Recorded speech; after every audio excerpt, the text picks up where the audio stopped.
The owner of this 2004 Honda Odyssey is starting to experience ignition problems. Those problems usually occur at about 150,000 miles or so.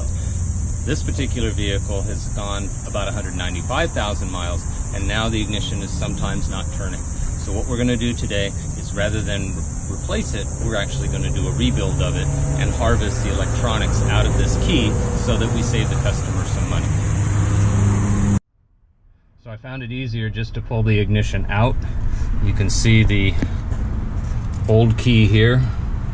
You can see the plug here, and you can see the new shell. So eventually what I'll do, because there's a key code on the lock, I'm able to recut this pattern onto the shell, carve out the transponder, and then put it all back together and the car will run. Okay, so I got the ignition recombinated. There's our key that we're going to put the transponder in. Turns beautifully, goes in and out beautifully, nice and tight, just like when it was brand new.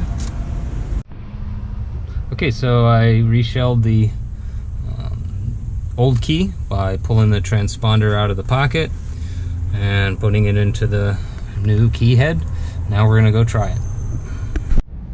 Okay, so now we've got this reshelled key. We're going to stick it in, turn it on. The immobilizer light goes out. Car starts right up. Job well done.